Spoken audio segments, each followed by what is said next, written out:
ଗଛରୁ ଖସି ଗୋଟିଏ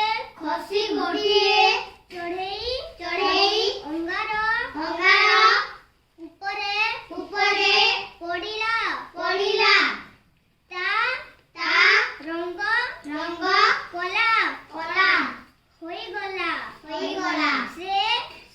ହେଲା କାଉ ଆର ଚଢ଼େଇଟିଏ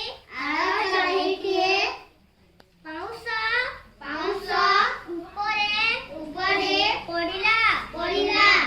ତା ରଙ୍ଗ ଧଳା ହୋଇଗଲା ସେ ହେଲା ବଗ କାଉ ବଗ ବୁଢ଼ୀ ଘର ପାଉଁଶ ଅଙ୍ଗାର ରଙ୍ଗ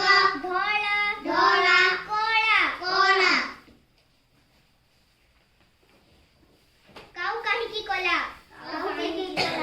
ଗୋଟିଏ ଗଛରେ ଦୁଇଟି ଚଢ଼େଇ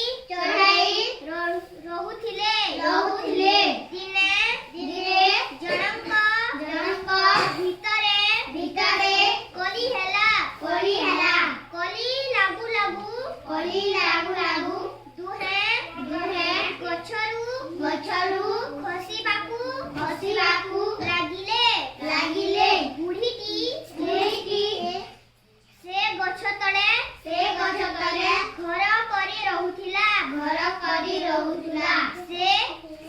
ରୋଷେଇ ସାରିଥିଲା ଚୁଲିରୁ ଅଙ୍ଗାର କାଢି ଗୋଟିଏ ଜାଗାରେ ରଖିଥିଲା ପାଉଁଶ ତକ